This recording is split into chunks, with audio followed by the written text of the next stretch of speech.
example of how that works in cyber world, obviously hands-on for a security operation center employee.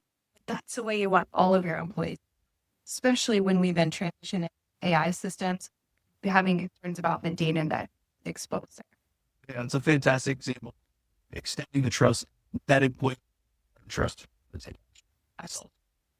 Yeah, jumping into one favorite topic, AI. How is AI transforming threat intelligence response, and what role should human judgment still play this evolving? So I'm going to answer the last part first. Human judgment is still a critical component of having effective AI implementation and systems. And I don't see that changing in the near term, in the next 3 to 5 years. Humans are still going to be such a critical component of that.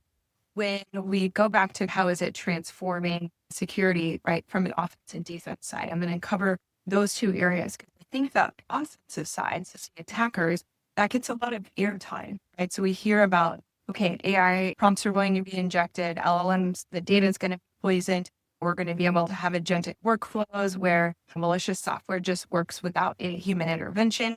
And yes, I think all of those things are certainly a capability and very likely to happen. The good news, though, is that on the defense side, right now, the defense is really ahead. So we've seen in terms of the workflows, the capabilities, the automation on the defense side really be empowered by AI. What are we doing? We're working faster. We're working more efficiently. We're able to detect more quickly.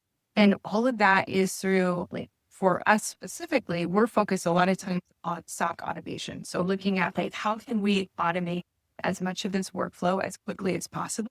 And how can we detect at machine speed? Because we know the attackers are operating at that speed. And that's long been a challenge that we've seen when it comes to manual human interaction, is that there's so much data that's from all of these disparate sources, and you're expecting humans to be able to aggregate this at the speed of an attacker who doesn't have the rules and playbook that they have, right? They don't have legal issues to work through. They probably don't have jurisdictional issues.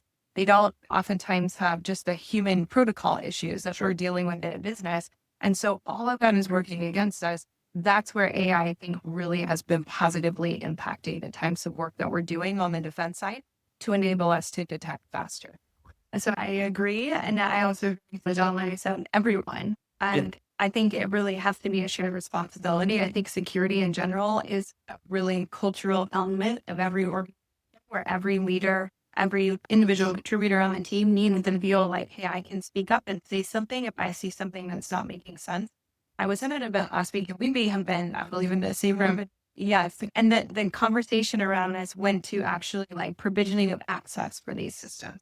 And they talked specifically about, so in the event there's breach by a particular agent, who is what reporting chief and does that agent report to? Who's the hiring manager, if you will, for that? And the thought process that you onboard AI agents, similar in format that you would do with human, with provision access, we deprovision access. I wouldn't say as a security responder, the deprovisioning of access is oftentimes where we run into a lot of problems and challenges. So I think that's going to continue to accumulate. But I think that mindset in terms of responsibility and how do we make sure that it's clear authentication control and access control and logging of this action is also a critical component.